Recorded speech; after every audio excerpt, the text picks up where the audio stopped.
जाहिद कादरी के अलावा जितने भी केस है, जैसे नरोड़ा पाटिया, गुलबर्ग सोसाइटी है, ओड है, सरदारपुर है, इस तरह के विक्टिम्स के पास हमको तीस्ता जी ऑर्डर करा करती थी कि आप उनके पास जाइए और उनको हमारी तरफ हम लेकर आइए। आप हम चाहते हैं कि उनका केस हम लड़ें और ज़्यादा से ज़्यादा तूफान में जो भोग बने हुए लोग हैं उन तमाम भोग बने हुए लोगों का केस हमारे पास ही आए और वो सारे केस हम देखेंगे। इसलिए वो उनके आने से पहले हमको ये आदेश दिया जाता था कि उन तमाम जितने भी असरग्रस्त लोग हैं उनको बुला के बैठाओ। हम उनको बुला के बैठाया करते थे और जैसे इन्होंने कहा कि हमने बुलाया, ये सारे के सारे लोगों को हम ले जाके एम तिरवेंजी नाम के एक एडवोकेट, जो हाई कोर्ट के एडवोकेट हैं, उनके ऑफिस मिर्जापुर के अंदर ले जाते थे और बारी बारी वो तीस्ता सेतलवाद उनसे मिला करती थी और मिलने के बाद में उनसे विगत पूछा करती थी। उसके बाद में तीस्ता सेतलवाद और सोहेल तिरमिजी दोनों मिलकर एफिडेविट बनाया करते थे। एफिडेविट में जो वो लोग तो थोड़ा ही बोलते थे, इनको जो समझ में आता था वो एफिडेविट करा करते थे। इन्होंने जो मैनेज किया हुआ नोटरी था, उसको नोटरी को भी वहीं बुलाया जाता था, वो नोटरी वहीं यहाँ रोकूंगा, वो बात पे मैं आ रहा हूं। आपने जो बताया कि तीस्ता आपको बोलती थी कि आप ऐसे ऐसी जगह पे जाइए जहां जहां ये सब प्रॉब्लम हुआ है, बड़ा क्रिएट हुआ है, जहां मुस्लिम्स लोग तकलीफ में, ऐसे लोगों को लेके आइए। मेरा सवाल है, क्या उस टाइम दौड़ लगी हुई थी कि ज्यादा से ज्यादा केसेस हमारे Citizen for Justice and Peace के पास ही आने चाहिए? क्या ऐसा प्रेशर होता था? बिल्कुल प्रेशर ऐसा होता था और ये प्रेशर और भी एनजीओ यहाँ पर आया करते थे। कभी कभी ऐसा भी होता था कि कोई असरग्रस्त किसी और एनजीओ के पास चला जाता था तो उसके अंदर मुझे तीस्ता सेतलवाद के गुस्से का भी सामना करना पड़ता था कि ये असरग्रस्त उसके पास क्यों चला गया, दोबारा उसके पास नहीं जाना चाहिए। और उसके अलावा ये सारे केसेस को शुरू करने से पहले जब ये सब मामला चल रहा था तो एक 45 आदमियों का जत्था लेकर हमको तीस्ता सेतलवाद के कहने पर दिल्ली जाना पड़ा था। दिल्ली हम गए थे, सहमत नाम की एक संस्था थी, वहाँ एक बहुत बड़ा प्रोग्राम किया गया था। वहाँ देश के बड़े बड़े नेताओं को बुलाया गया था। उस जगह पर उनको 3 दिन रखा गया था। 3 दिन रख के उनसे इंटरनेशनल मीडिया, नेशनल मीडिया के सामने उनके स्पीच रखी गई थी।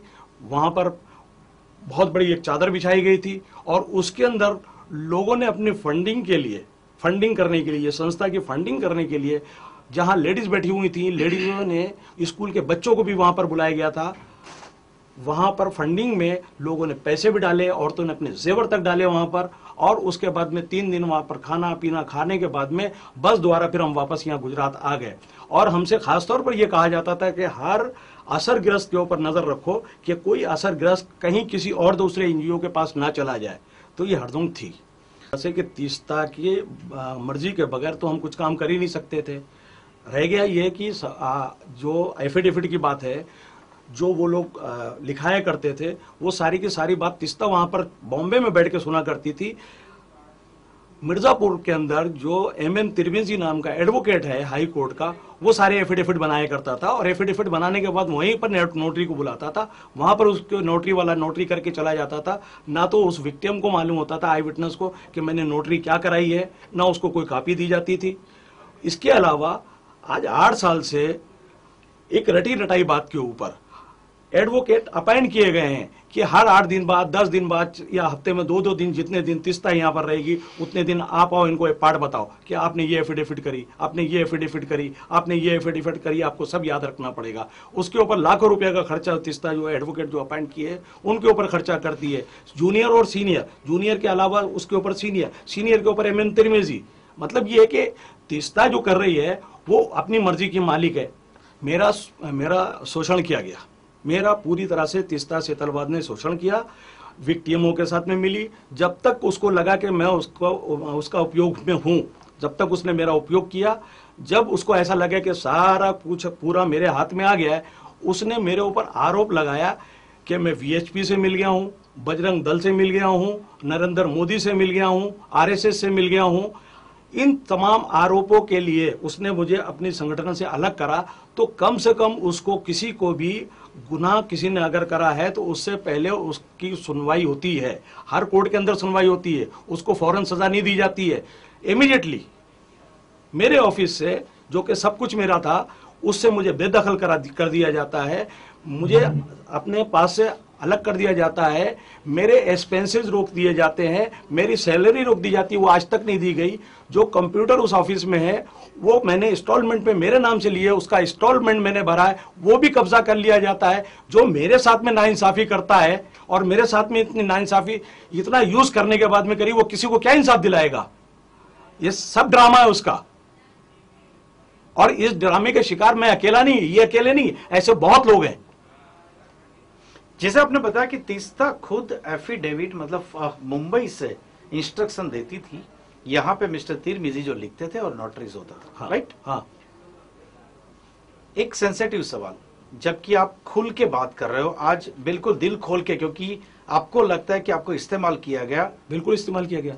रईस खान जी, क्या जिस तरह से एफिडेविट कराने में कहीं प्रेशराइज करती थी या तो प्रॉपर गाइडलाइन देती थी, क्या इसी तरह से साक्षियों के निवेदन में भी गाइडलाइन दी जाती थी क्या तीस्ता की ओर से? देखिए, पहली बात तो ये होती थी, साक्षी को बुलाया जाता था।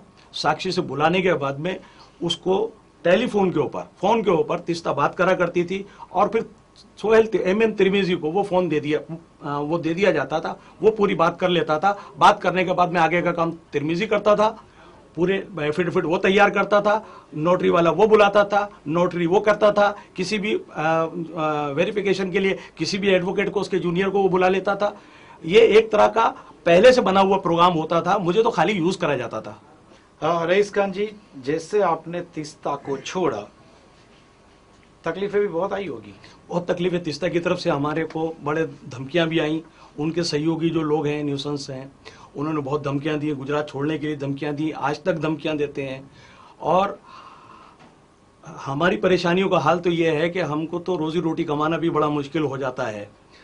तीस्ता का एक आरोप जो उस सच्चाई बोलता है, जो सच बोलता है, कल इनके ऊपर भी आरोप लग जाएगा कि ये नरेंद्र मोदी से मिल गए, RSS से मिल गए, बजरंग दल से हम मिल गए। गुजराती है तो हमको गुजरात से मतलब ये एक उसका सबसे बड़ा स्टैंड ये है, जितने भी असरग्रस्त हैं, आई विटनेस हैं, उन सबके दिमागों में उसने एक बात डाली हुई है कि ये अगर कोई इस तरह की बात करता है, वो RSS का हो जाता है, बजरंग दल का हो जाता है, विश्व हिंदू परिषद का हो जाता है, उसके पास लाखों करोड़ों रुपया आ जाते हैं।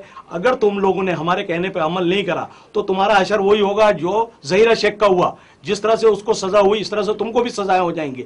तो जितने भी आई विटनेस हैं, वो खुद भी तीस्ता से बहुत डरते हैं और डरे रहते हैं। डर के मारे जो है वो जो वो कहती है उसके ऊपर अमल करते हैं।